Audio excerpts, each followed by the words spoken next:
What's up everybody? So in Monster Never Cry, we have limited time heroes. We know this, we've seen them. I've never been a fan of these in the idle gachas I've played just because I feel forced to use everything I have, either resource wise, so that's going to be like if you go up here and you go into your, say, your pack summons, it will be the limited time for, say, Vespa. You're going to have to use your diamonds or spend money wise, so you can go for call for help and you can buy some packs here that are going to give you additional summons, which are these Demon Lord blood packs, just so you can get as many summons as you can to try for a hero copy. But global servers have now experienced Vespa, so I wanted to open this up for discussion. Let's get it.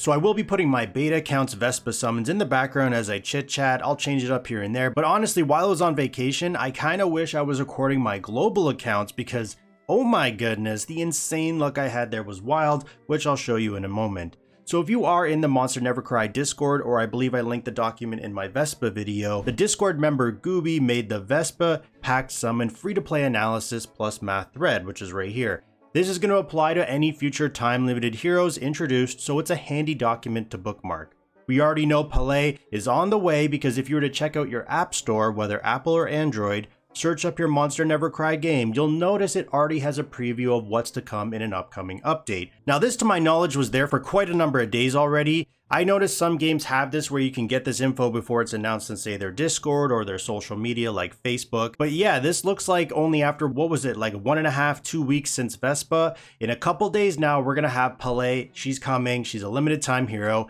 and I definitely have mixed feelings about this. Also, just for the record, I maxed out the gem summons each day for the Vespa event on my beta account, and I only got 2 copies. So if we go over to my monster list, we go over to right here, you can see Vespa, I have 2 copies, and that's because I went straight to pity, 120 each time. It happens, it's a gacha. I know this, but boy does it ever hurt, because we don't know the frequency of their summon events. But in regards to time-limited heroes and idle gachas, they just rub me the wrong way. The only way I'm gonna be okay with this is if they give us notice and spread it out. Example would be like, say, Vespa in the first week of April, and then Pel in the first week of June. Give us some time to recover, especially the free-to-play and low spenders. We're already capped at the amount of gem summons we can do a day. Let me just open it up right here. You can only do 20 gem summons a day unless you spend and buy more summons in that call for help like I showed earlier. Now you can skip the event entirely. It's your choice. I respect that, but we definitely need an in-game calendar or one posted monthly in their Discord or on their Facebook, because while waiting, I want to use gems on late endgame chest items, say such as magic guides, Evo souls, which are expensive, so I really think the community would appreciate some sort of calendar of events. As I say all this, I'm going to hop over to my global free-to-play account, which is right here. I'm going to open up my monster list. I'm going to go over to the Abyssal Heroes, and oh my goodness, you can see right there,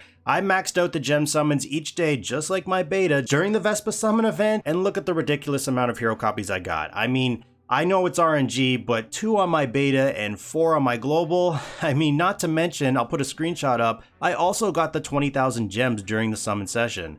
Honestly, this is a busted account right now. The only reason I haven't bothered building her up right now is because, well, you probably already know, she's from Abyssal Faction and chaotic food is a slow process. You need those dolls. I'd much rather take my Dracula right here, who's at 9 stars, to 10 stars first because I have the 2 copies here waiting, which is going to be my plan. I just need 2 more if we go into my inventory. You can see right here, actually I need 1 more chaotic clone doll so that I can combine them into a 6 star, and that's going to be what I need to take my Dracula to 10 stars. And that's going to be in the next event rotation with the gem mall. If we go back up here to the thing, this is what I'm talking about right here, the gem mall. But that's where you're going to be able to buy your chaotic clone doll, and you can also get one as an exchange reward right here. But this type of scenario won't happen often, so I feel like skipping time limited and focusing on actual monsters in the game like they are available, such as in the exchange shops, like if you go into your Evo Gem shop, or you have your Devil Core summons, your regular summons, reoccurring pack summon rotations, not the time limited ones.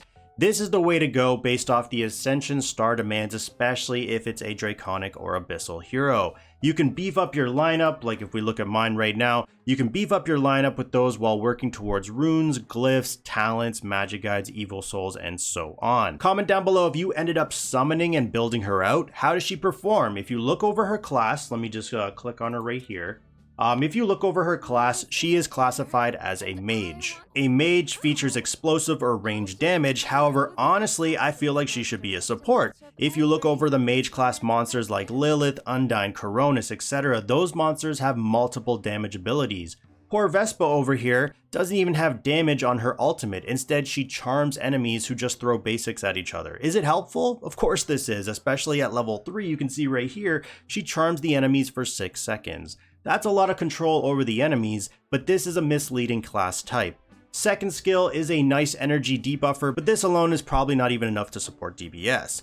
The one skill I was most interested in is the next one, which is Ultimate Temptation, but as you know, this game does have its share of translation issues. I wasn't really sure exactly how this skill worked. From what some players have shown me from their 8-star Vespas, 9-star, 10-star, it's not as appealing as I initially thought. Does she still do damage? Of course she does. But the problem is, she has more supportive skills. Like if you look at her passive right here, this is a nice team buff, but team buff is more of a support class, not a mage class. Also, for your guild, if you go into your Rebel Pact and then you go into Fate Reversal, this is where you can improve stats of each class in the game. A lot of the mage class stats are going to be wasted on her because of how her skill kit works. The HP one right here is going to be good because that's going to work off her Ultimate Temptation skill.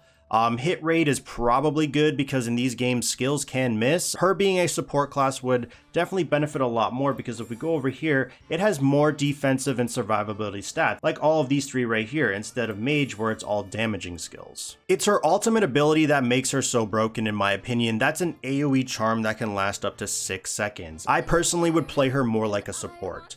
With Pelé on the way, it will pose the question. If we go into my gallery, then we go to Draconic right here. With Pelé on the way, it will pose the question, do you summon for this time-limited hero? Now, Pelé has the potential to be an annoying mess, as her grappling hook skill right here sounds like CC. I mean, it's a displacement skill. You're pulling an enemy onto your side of the battlefield. So it technically is, but it's classified as a damage skill. So to my knowledge, CC immunity does not work on her.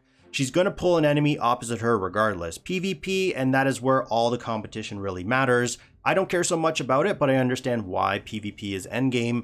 Versing an enemy player with Pelé, whose damage numbers are already strong. Like if you look at her ultimate, it's got a crazy attack multiplier, especially if the target is below a certain amount of HP. Plus you're going to have the ability to move your hero placement to that of your choosing, so that you can target a specific monster in the enemy lineup. This has essentially no counterplay. That is where it becomes an issue. We're going to have to wait for her event, which is going to be coming very soon in a couple days. See some players who summon for her, build her out. Keep an eye on the Discord so they're going to be able to share their thoughts. We're going to have to wait for those spenders because those are the ones who are most likely going to get enough copies to start her up and be viable. But I do feel she is going to be sliding into at least the PvP meta.